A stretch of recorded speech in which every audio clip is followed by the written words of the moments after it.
మన మతాన్ని ప్రేమించాలి, పరమతాన్ని గౌరవించాలి. ఖచ్చితంగా అదే సెక్యులరిజం. ఇదే కదా Yes. సెక్యులరిజం అంటే.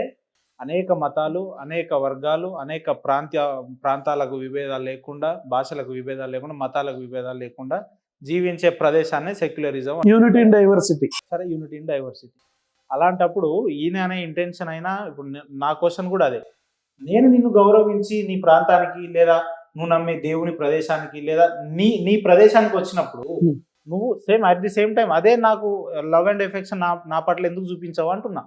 సెక్యులరిజం లో నువ్వు నా ప్రాంతానికి రా అని పిలిస్తే రావడం కాదు బాయ్ సాబ్, సెక్యులరిజం నేను వస్తా అని కూడా నేను అంటలేను. ఒకవేళ వస్తే అంటున్నా, వస్తే ఓకే, వస్తే ఓకే, అవతల వ్యక్తి మిమ్మల్ని నమ్మి లేదా మిమ్మల్ని గౌరవించినప్పుడు మీరు కూడా అట్లనే గౌరవించాలి కదా. గౌరవం అనేది అనేక మీ గుడికి వస్తేనే గౌరవం ఉంటది అంటున్నా. గుడికి వస్తేనే గౌరవం అంటే ఇప్పుడు ఎగ్జాంపుల్ మీరు నేను ఆవు తింటానంటాడు ఒకడు, సెక్యులరిజం కదా నువ్వు కూడా ఆవు తినంటే. మొన్న మా ఇంట్లో నేను ఒక ఫంక్షన్ చేసి లాగిపెట్టి పీకుతాడు వెంటనే.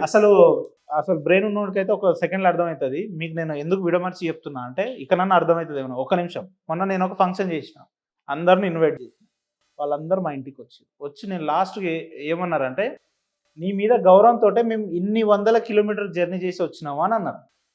ఏమన్నారంటే, ఇప్పుడు నేను వాళ్ళు పిలిచిన వాళ్ళు వాళ్ళంతా దూరం నుంచి వచ్చి 200-300 కిలోమీటర్ నుంచి వచ్చిన వాళ్ళు, ఉపేందర్ నీ మీద గౌరవంతో మేము ఇంత దూరం వచ్చినాము అని అన్నారు.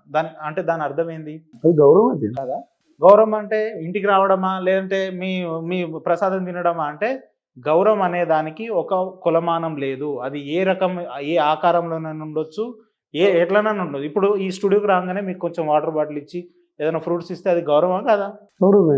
అదే అంటున్నా. అది సెక్యులరిజం కాదు కదా. ఫ్రూట్స్ పిలవంగానే ఇంటికి రావడం, పిలవంగానే లేదా మీరు ఏదైనా ఒక మాట చెప్తే నేను పాటించడం గౌరవమా కాదా? అసలు సెక్యులరిజం అనే దానికి డెఫినేషన్ మార్చేసి మాట్లాడితే, సెక్యులరిజం అనేది మీరు డెఫినేషన్ మార్చేసి మాట్లాడడం కరెక్ట్ కాదు. సెక్యులరిజం అంటే నువ్వు నన్ను గాని నేను నిన్ను గాని బలవంతం పెట్టకుండా, నువ్వు నన్ను నేను నిన్ను అర్థం చేసుకుంటూ వెళ్ళిపోవాలి. ఒకవేళ ఇది నాకు ఇష్టం లేదు అంటే ఇబ్బంది పెట్టకపోవడమే సెక్యులరిజం. సెక్యులరిజం అంటే ఇబ్బంది పెట్టకుండా పోవడం అంట. ఏం చెప్తారు ప్రవీణ్ గారు? ఇష్టం వచ్చినట్టు చెప్తున్నాడు. మన ఆయన చెప్పింది ఆయన ఏమని అనుకునేవండి. ఫస్ట్ ఏంటంటే, మీరు 100% కరెక్ట్ చెప్పారు. ఇప్పుడు నేను వాళ్ళ ఇంటికాడికి వెళ్ళడానికి, వాళ్ళ చర్చికి వెళ్ళడానికి నేను సిద్ధపడ్డాను. ఎట్లా? గౌరవించి. మనిషి ఉన్నాడు కాబట్టి పక్కన. ఇప్పుడు ఆయన నన్ను గౌరవించకుండా నా గుడికి రాలేదనుకో, నేను ఆయన చర్చికి వెళ్ళాను, నేను ఆయన పిలిచిన నేను పోనంట. దీని సెక్యులరిజం ఇది ఎట్లుంటది? రిలేషన్ పాడవదా? ఇప్పుడు నేను నమ్మే దేవుడైనా ఆయన నమ్మే దేవుడైనా ఉన్నాడో లేదో తర్వాత సంగతి. ఇప్పుడు నా ముందు ఆయన ముందు నేను ఎదురెదురు ఉన్నాం కాబట్టి ఒకరికొకరు గౌరవించుకోవాలి. కాబట్టి హ్యుమానిజం మానవత్వం కదా. క్రిస్టియన్ అయినా ఎవరికైనా. సో ఆయనతో పాటు నేను వాళ్ళ ఇంటికాడికి వెళ్ళి అన్నం తినడానికి చర్చికి వెళ్ళి నాకు ఎటువంటి అభ్యంతరం లేదు. ఆయన మాతో పాటు మా గుడికి వచ్చి మా ప్రసాదం నేను తినను, బలవంతం చేయబోతే సెక్యులరిజం అని అన్నారు అనుకో, ఇది తలతిక్క సమాధానం. తలతిక్కున్నాడు ఎవరు దీనికి కరెక్ట్ అన్నారు. అవునా?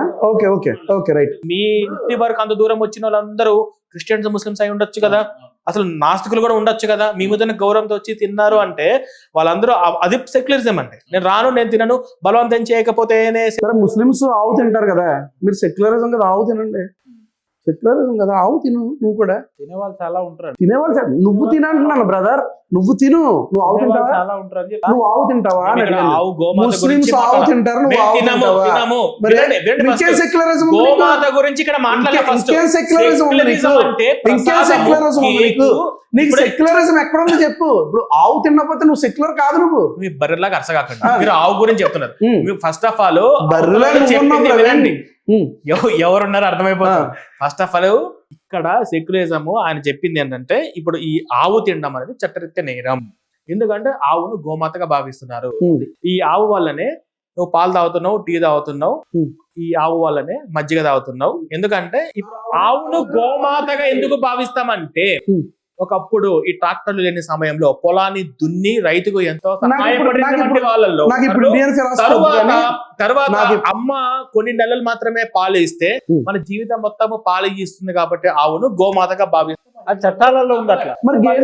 చట్ట ప్రకారం ఏంటంటే, చట్ట ప్రకారం గేదేనంతే మేము చట్ట ప్రకారం మేకపాలు నువ్వు తాగుతావా? ఆ? మేకపాలు తాగుతావు నువ్వు? బోల్డ్ మంది తాగే వాళ్ళు ఉన్నారు, బోల్డ్ మంది. ఆడికి అది మేక ఇంపార్టెంట్ కదా. తాగితే వాళ్ళు మేకను దేవతగా పూజించుకోమని. ఆ. ఇప్పుడు ఏంటంటే ఈ ఆవును ఇప్పుడు నువ్వు- ఇప్పుడు రాజ్యాంగం ఒక్క గురించి నిమిషం, ప్రవీణ్ గారు, నువ్వు ఆవు పాలు తాగుతున్నావు కదా. మీరు ఇప్పుడు చికెన్ రాజ్యాంగం ఒక్క ప్రకారం నిమిషం. గోమాత నేను ఆవు పాలు ప్రవీణ్ గారు, తాగలే. ప్రవీణ్ గారు, నేను ఆవు పాలు మీరు- తాగలే. మీరు నేను చికెన్- ఆవు పాలు చిన్నప్పటి నుంచి పాస్టర్లు తాగలే. కాబట్టి మంద నేను- పాస్టర్లు కాబట్టి మంద తాగాలనుకున్నా. నేను- చికెన్ తింటారా? టాపిక్ నాన్ వెజ్ మార్చొద్దు, తింటారా మీరు? టాపిక్ అరే నాన్ మార్చొద్దు, వెజ్ తింటారా భయ్ సాబ్? టాపిక్ మార్చొద్దు, చికెన్ తింటారా? టాపిక్ మార్చొద్దు, చికెన్ తింటారా? టాపిక్. నేను ఆవు పాలు ఎప్పుడు తాగలేదు.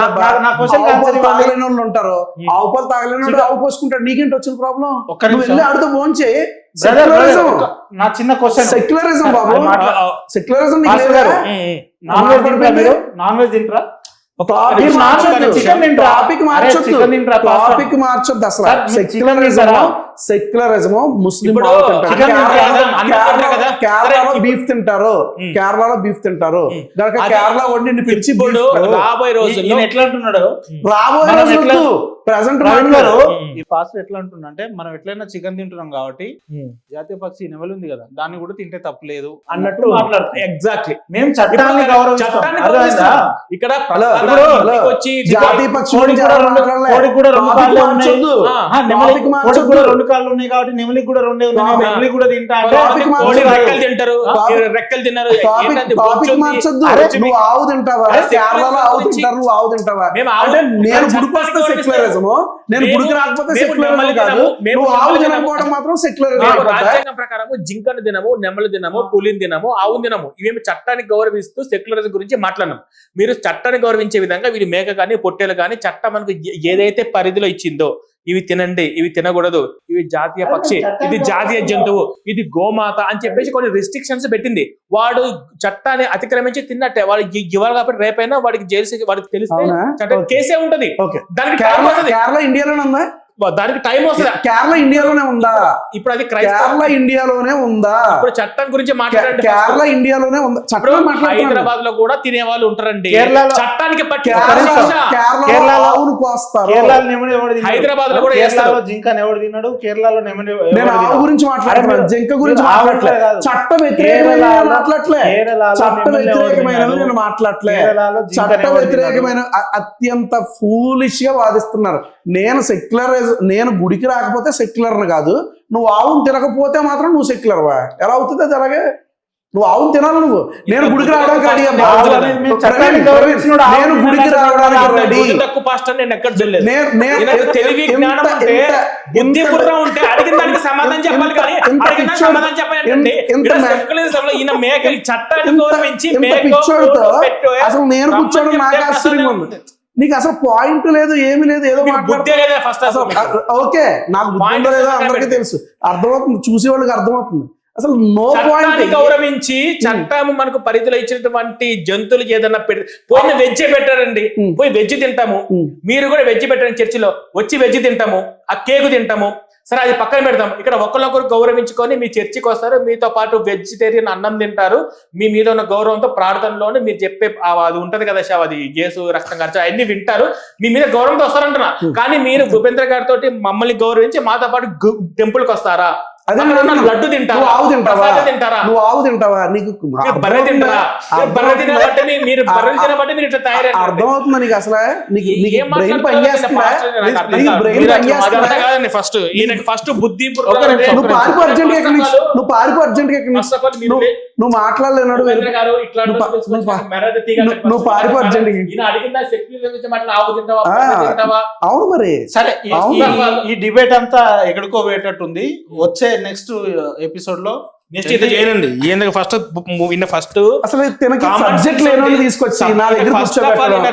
సబ్జెక్ట్ లేని ఒక వ్యక్తి, బైబిల్ తెలీదు, భగవద్గీత తెలీదు, మహాభారతం తెలీదు, ఏమి చదవలేదు, పురాణాలు తెలీదు, ఇతిహాసాలు తెలీదు, అసలు అందులో ఎన్ని వచనాలు ఉన్నాయి తెలీదు, శ్లోకాలు ఉన్నాయి తెలీదు. నువ్వు వచ్చి ఇలాంటి చెత్త పుస్తకాలు రాసి క్రైస్తవుడా మేలుకో, నువ్వు నిద్రపోతున్నావు. ఫస్ట్ నువ్వు మేలుకో, క్రైస్తవుడా మేలుకో కాదు, నువ్వు మేలుకో ఫస్ట్. నువ్వు నిద్రపోతున్నావు. మెంటల్ గా నువ్వు ఎటున్నావో నీకే అర్థం కావట్లే. కొంతసేపు ఏమో క్రిస్టియన్స్ మేలుకొలుపుతాను, నువ్వేంటి మమ్మల్ని మేలుకొలిపేది? అసలు ఫస్ట్ నీకు మాకొచ్చి స్వార్థలు చెప్పేది మా హిందువులు. మేము చెప్తాం, మాకు రాజ్యాంగం ఇచ్చిన హక్కు. మేము చెప్తాం మీకు నీకు బైబిల్ జ్ఞానం ఉండాలి కదా అన్నాను. మీకు కూడా నీకు జ్ఞానం జ్ఞానం ఉండాలి ఉండాలి కదా. కదా. మీకు కూడా జ్ఞానం ఉండాలి నాకు కదా. ఉంది కాబట్టి. జ్ఞానం లేకుండా ఏం చెప్తారు? సరే రా, ఇప్పుడు పరమగీతం జ్ఞానం ఏంటో చెప్పారా? తెలుసుకున్నారా? జ్ఞానం ఏంటో తెలుసు. ఇప్పుడు బైబిల్ గురించి మాట్లాడదామా? 1 minute. బైబిల్ గురించి మాట్లాడదామా? గీత గురించి మాట్లాడదామా? మహాభారతం మాట్లాడదాం రా. నీ జ్ఞానం ఏంటో చూపండి. ఫస్ట్ ఆఫ్ ఆల్ నువ్వు ఏ సబ్జెక్ట్ మాట్లాడతావు చెప్పు. నువ్వు ఏ సబ్జెక్ట్ మాట్లాడతావు చెప్పు. నువ్వు ఏ సబ్జెక్ట్ మాట్లాడతావు చెప్పు. నువ్వు ఏ నీకు ఏ సబ్జెక్ట్ వచ్చు? నాకా? దీంట్లో గ్రిప్ ఉందని చెప్పు. ఏ సబ్జెక్ట్ బైబిల్ సబ్జెక్ట్ ఏ సబ్జెక్ట్? రాగానే మాట్లాడుకుందామా? ఫస్ట్ బైబిల్ సబ్జెక్ట్ గురించి బైబిల్ చెప్పాలి. వద్దు. సరే, బైబిల్ వద్దు. ఇప్పుడు దాకా మాట్లాడాడు కదా. బైబిల్ వద్దని చెప్పాలి. రామాయణం గురించి తెలిసిన వాళ్ళ చోటు నువ్వు దమ్ముంట కూర్చొని నీకు లేనప్పుడు మరి నువ్వెందుకు రావడం? బైబిల్ గురించి నీకు లేనప్పుడు ఎందుకు? బైబిల్ గురించి ఎప్పటికి వచ్చా? నీకు లేనప్పుడు ఎందుకు? నేను ఇక్కడ వచ్చి పోనీ నీకు బైబిల్ పూర్తిగా తెలుసా? చెప్పనీకి. బైబిల్ పూర్తిగా మీకు తెలుసా? బైబిల్ తెలుసా? ఆ? మీకు బైబిల్ పర్ఫెక్ట్ తెలుసా? తెలియకుండానే పాస్ అయ్యాను అనుకుంటున్నాను. నేను తెలియకుండా ఎక్స్క్యూషన్ ప్రవీణ్ కుమార్ అయినా సరే, అయితే రైట్. నువ్వు క్వశ్చన్స్ అయి నేను ఆన్సర్ చెప్తాను. నేను ఇప్పుడు క్వశ్చన్స్ దాకా- వేస్తాను, నువ్వు ఆన్సర్ ఇప్పుడు దాకా చెప్తావు. నువ్వు questions, మార్కెట్ లో answers దొరికిన 10 చెప్పారు. పుస్తకాలు చదివేసుకుని ఎవరు?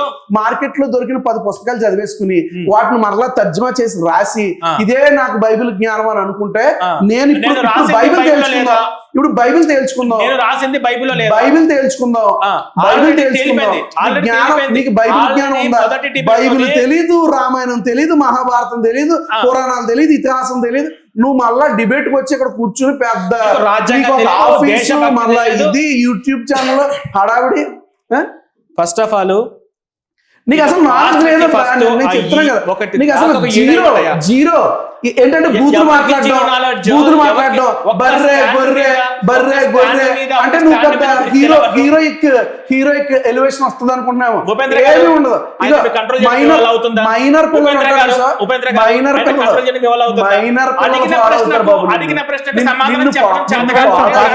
మైనర్ ఇగో ఇంత బొడ్డోళ్ళు ఉంటారు చూసావా, వాళ్ళు మాత్రమే నీ దాంట్లో కామెంట్ పెట్టేవాళ్ళు. అర్థమైందా? సరైన సబ్జెక్ట్ తెలుసుకుని రా మాట్లాడదాం. బైబిల్, భగవద్గీత, రామాయణమా, ఎనీథింగ్ మాట్లాడదాం. బైబిల్ గురించే మాట్లాడతాను. నీకు బైబిల్ పూర్తిగా తెలుసా అని నేను అడిగాను. మీకు పూర్తిగా తెలుసా? మీకు పర్ఫెక్ట్ తెలుసా? నాకు తెలుసా లేదో నువ్వు అడుగు, నేను చెప్తాను. ఇప్పుడు దాకా క్వశ్చన్స్ అడిగావు, నువ్వు నన్ను చాలా క్వశ్చన్స్ అడిగావు. నువ్వు నన్ను చాలా ఈ తలక సమాధానం కాదు, అర్థమైపోయింది. ఆడ పరమగీతంలో ఉన్నది ఒకటంటే ఆడ యెహోవా కొండలో వచ్చిండు ప్రేమించి నోట్లో పెట్టుకుందని చెప్పి క్లియర్ గా ఉంటే, ఇది క్లియర్ గా చెప్పని చేత కదా. ఆడ లంగాలెత్తమని క్లియర్ గా ఉంటే అది అలంకారాన్ని అర్థం చేస్తే లంగాలెత్తం కూడా అలంకారం అయినా అర్థమైపోయింది. ఈ బైబిల్ నువ్వు వక్రీకరించుకున్నాను కదా, భాషను వక్రీకరించుకో. ఇక్కడ ఉన్న దాని మీద సమాధానం చెప్పడం చేత కాదు. నేను మాట చెప్పనా, సబ్జెక్ట్ లేదు. ఎవరికి సబ్జెక్ట్ ఉందో లేదో అర్థమైపోయింది. ఫస్ట్ ఆఫ్ ఆల్ ఇది ఈయన తోటి నాకు డిస్కస్ అందుకే చెప్తున్నాను, పారిపో. సబ్జెక్ట్ లేదు కాబట్టి పారిపో. నాలెడ్జ్ ఉంటే పారిపో. సబ్జెక్ట్ నాలెడ్జ్ ఉంటే మాట్లాడితే సబ్జెక్ట్ ఉంటే చేయొచ్చు. వీళ్ళకి ముందు సబ్జెక్ట్ లేదు నాకు మాట్లాడడం ఊరికే సెక్యులరిజం గురించి మాట్లాడుతుంటే రాజ్యాంగ ప్రకారం కాదయ్యా, కొంచెం బుద్ధి బుర్రవాడు ఈయన ఇంటికి రాజ్యాంగ ప్రకారం ఆవు తినొద్దని చెప్పారా? రాజ్యాంగ ప్రకారం ఆవు తినొద్దని చెప్పారా? ఎవరు ఆవు తినొద్దని చెప్పారా? ఎక్కడ చెప్పారు? ఎక్కడ చెప్పారు? ఈయన ఇంకా ఏ లోకం ఉన్నాడు? ఎక్కడ నిద్రపడుతున్నావు? ఎక్కడ చెట్లలో, ఆడ పంట పొలాల్లో, ఈ పైర్లలో పడుకొని దొల్లాడుతుంటే మీకేం అర్థమైపోతుంది? చూపించబ్బా. ఇప్పుడు గోమాతను అక్రమంగా తరలించిన, గోవులను తరలించిన వాళ్ళ మీద స్ట్రిక్ట్ గా యాక్షన్స్ ఉంటుంది. ఎందుకు పొద్దున పట్టుకుని సాయంత్రం వదిలేస్తారు, వాళ్ళు సాయంత్రం పట్టుకుంటారు, ఎప్పుడు వదిలేస్తారు. వాళ్ళ మీద సెక్షన్ పరంగా కేసులు ఏముండదు. నువ్వు ఎంతమందిని చూసావు? నువ్వు ఎంతమందిని చూసావు? ఇదే హైదరాబాద్ లో రీసెంట్ గా ఒక లారీని పట్టుకున్నారు, సాయంత్రం పొద్దున వదిలేశారు. పాస్టర్ గారు లారీని పట్టుకున్నారు, వదిలేసారు. అట్లనే చాలా మంది పాస్టర్లను కూడా పట్టుకున్నారు. మిమ్మల్ని కూడా పట్టుకున్నారు కదా, మిమ్మల్ని కూడా పట్టుకున్నారు కదా. తప్పు చేస్తే ఎవరన్నా మిమ్మల్ని కూడా పట్టుకున్నారు, అందరినీ పట్టుకుంటారు, నిన్ను పట్టుకుంటారు తొందరగా. నిన్ను కూడా పట్టుకున్నారుగా. నన్ను ఎందుకు పట్టుకున్నారు? నిన్ను ఎందుకు పట్టుకున్నారు? నేను అక్రమంగా గోవులను సప్లై చేసిందా? అక్రమంగా గోవులను సప్లై చేస్తే పట్టుకున్నా. అమ్మాయిలను పాటు తొంగుంటే రూమ్ లో పెట్టి దొరికినా? బేవర్స్ పోస్టర్లు ఎంత పూర్వం నా కొడుకులో బయట పెట్టా, వాడికి చేత కాక పట్టుకుని హ్యాపీగా పోతా. ఇప్పటికైనా పోతా. ఈ దేశం కోసం నేను జైలుకి వెళ్తా. ఇలాంటి బేవర్స్ నాకు ఒక్కరిని కూడా వదిలిపెట్టను. వదిలిపెట్టే ఛాన్సే లేదు. జైలుకి వెళ్తా. ఫస్ట్ మీ లాంగ్వేజ్ బాగుండాలి. మీ లాంగ్వేజ్ బాగుంటే మీకు రెస్పెక్ట్ ఇస్తాను. జాగ్రత్త. సబ్జెక్ట్ పరంగా మాట్లాడమంటే సబ్జెక్ట్ లేదబ్బా, నీకు అసలు సబ్జెక్టే లేదు. ఇంట్లో అన్నం పెడితే వెళ్ళి తింటావంటే వాళ్ళ అవును పెద్దది తింటావా, అదే పట్టుకుంటా. నీకు బుద్ధి పుర్ర సెక్యులరిజం అంటే ఏందని నీకు అర్థం తెలియదు. నీకు చాలా సెక్యులరిజం తెలుసు. ఈయన విచిత్రమంట, ఈయన ఈ బైబిల్ కరెక్ట్ ఫాలో అవుతాడు, యేసుని కరెక్ట్ ఫాలో అవుతాడు, కానీ ఈయన ఎవరిని ఫాలో అవడు, కానీ సెక్యులరిజం బలవంతం చేయకూడదు. బుద్ధి బుర్ర ఉన్నాడు ఎవడన్నా దీన్ని అంటారా? ఫస్ట్ ఆఫ్ ఆల్ మీకు కామన్ సెన్స్ ఫస్ట్ నేర్చుకోవాలి.